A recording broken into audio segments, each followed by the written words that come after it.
Hello दोस्तों और welcome back to the channel. तो जैसे कि हम जानते हैं पे बैक एक हफ्ते में ही आ रहा है समर स्लैम के बाद, और जितना फास्ट ये पे पर व्यू आ रहा है उससे भी फास्ट आ रहे हैं इसके रिगार्डिंग रूमर्स।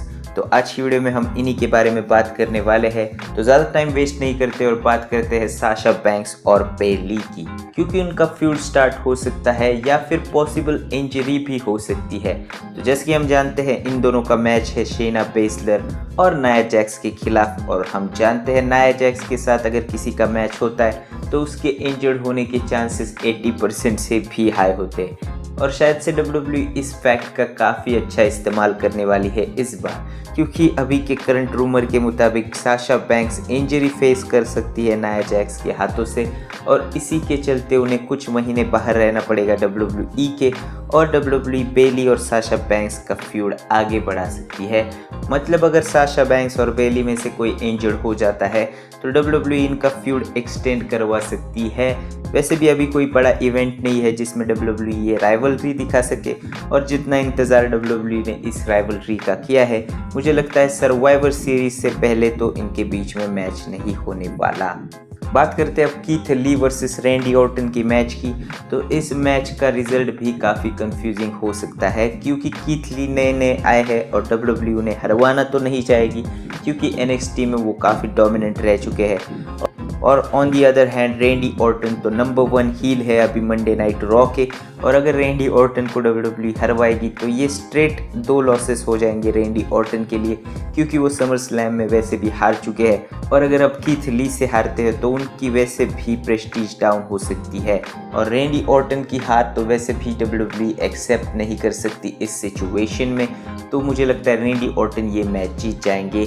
पर रूमर के अनुसार ड्रू मैकिंटायर वापस से इंटरप्ट करेंगे इस मैच को और रैंडी ऑर्टन पे अटैक कर देंगे। इससे रैंडी ऑर्टन जीत तो जाएंगे पर वाया डिस्क्वालिफिकेशन, और इस वजह से कीथ ली भी बच जाएंगे। मतलब उनकी भी वैल्यू डाउन नहीं होगी। पर अगर ऐसा नहीं भी होता, रैंडी ऑर्टन तो वैसे भी जीतने वाले हैं। अब बात करते हैं हम WWE चैंपियनशिप की, क्योंकि WWE चैंपियनशिप मैच मेनली होने वाला था इस पे पर व्यू में, जिसमें हमें Drew McIntyre versus Randy Orton का मेन इवेंट देखने को मिलने वाला था, और पॉसिबली रैंडी ऑर्टन टाइटल जीतने भी वाले थे, पर ऐसा नहीं हुआ और एन मौके पर यह मैच स्क्रैप कर दिया गया। तो इसके पीछे का मेन रीज़न है ड्रू मैकिंटायर, और ड्रू मैकिंटायर के लिए अभी कोई बड़ा हील नहीं है। मतलब रैंडी ऑर्टन के बाद सिर्फ सेथ रॉलिंस ही बचते हैं और वो अभी बिजी है, तो ड्रू मैकिंटायर को कोई बड़ा अपोनेंट नहीं था रॉ में। और रूमर्स के मुताबिक इसी वजह से ड्रू मैकिंटायर और रैंडी ऑर्टन का मैच कैंसिल कर दिया खुद मिस्टर मैकमैन ने। अब बात करते हैं हम यूनाइटेड स्टेट्स चैंपियनशिप की, जो कि होने वाला है बॉबी लैशली और अपोलो क्रूज के बीच में। और रूमर्स के मुताबिक इस मैच में बॉबी लैशली जीत जाएंगे, क्योंकि अपोलो क्रूज ने MVP को हरा दिया है, और साथ ही शेल्टन बेंजामिन के खिलाफ भी सक्सेसफुली डिफेंड की है अपनी चैंपियनशिप। तो ये काफ़ी हर्ट करने वाली बात है हर्ट बिजनेस के लिए, और WWE जिस तरह दिखा रही है बॉबी लैशली को, तो इसके हिसाब से तो हर्ट बिजनेस का मसल जो कि है बॉबी लैशली, वो जीत जाएंगे US चैंपियनशिप। और वैसे भी रूमर्स के हिसाब से बॉबी लैशली WWE में टिके हुए हैं ब्रॉक लेसनर के लिए, और जब तक ब्रॉक लेसनर नहीं आते तब तक बॉबी लैशली को रिवॉर्ड के तौर पे यूनाइटेड स्टेट्स चैंपियनशिप देने का भी WWE का डिसीजन है। पर अब देखना पड़ेगा ऐसा होता है या नहीं। बात करते हैं हम अब पे बैक की।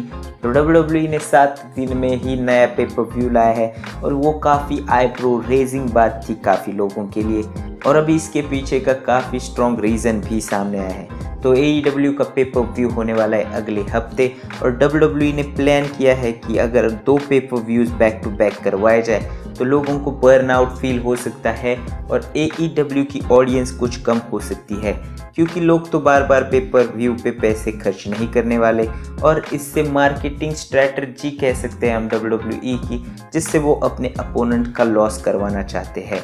पर WWE ने इस सब का एक रीज़न दिया था कि उनके पास अभी स्टोरी लाइन्स नहीं है, और वो स्टोरी लाइन्स क्रिएट करने के लिए ये पे पर व्यू जल्दी करवा रही है। पर मुझे नहीं लगता ऐसी कोई बात है, क्योंकि WWE एन वक्त पर भी स्टोरी लाइन क्रिएट करती है, जैसे कि हमें देखने को मिली थी सोनिया डेविल की हेयर वर्सेस हेयर मैच एन वक्त पे कैंसिल की WWE ने, और उसे लूज़र लीव वाली मैच बना दी। तो WWE के लिए ये रीज़न तो मुझे फिट नहीं लग रहा, वो AEW का ही नुकसान करवाना चाह रही है, और ये साफ साफ दिख रहा है। अब आखिर में बात करते हैं हम Braun Strowman versus field versus Roman Reigns की मैच की, जो कि हो रहा है इस पेबैक में नो होल्ड्स बार्ड वाला मैच। तो करंट रूमर्स के मुताबिक रोमन रेंस नहीं बल्कि फील्ड जीतने वाला है यूनिवर्सल चैंपियनशिप मैच, मतलब वो रिटेन करेंगे और ब्रॉन स्ट्रोमन की वजह से शायद रोमन रेंस हार जाएंगे ये वाला मैच। मतलब ब्रॉन स्ट्रोमन और फील्ड दोनों मिलके अटैक करेंगे रोमन रेंस पे और उसके बाद फील्ड हरा देंगे ब्रॉन स्ट्रोमन को। इससे रोमन रेंस तो पिन होने से बच जाएंगे पर फील्ड अपना टाइटल डिफेंड कर जाएंगे। तो मेरे हिसाब से तो रोमन रेंस जीतने वाले थे, पर इस रूमर को हम नज़रअंदाज नहीं कर सकते क्योंकि फील्ड वर्सेस रोमन रेंस का मैच बड़े पेपर-व्यू में अच्छा लगेगा और ये राइवलरी लंबी भी चलनी चाहिए। तो बीच में शायद हमें ब्रॉन स्ट्रोमन और रोमन रेंस की राइवलरी दिख सकती है और आगे जाके हेल इन अ सेल में या फिर सर्वाइवर सीरीज में रोमन रेंस वर्सेस फील्ड का मैच देखने को मिल सकता है। पर अब देखना पड़ेगा क्या होता है, क्योंकि रोमन रेंस जीतेंगे मेरे हिसाब से तो। पर अगर WWE ऐसा करती है तो उन्हें ब्रॉन स्ट्रोमन को ही पिन करवाना चाहिए, क्योंकि रिटर्निंग रोमन रेंस को हरवाना तो काफ़ी बुरी वाली बात हो जाएगी। पर आज की वीडियो में इतना ही था। वीडियो पसंद आया तो लाइक कीजिए, सब्सक्राइब करे वगैरह कहीं मत जाना। मैं आपसे मिलूंगा अगले वीडियो में, तब तक के लिए बाय।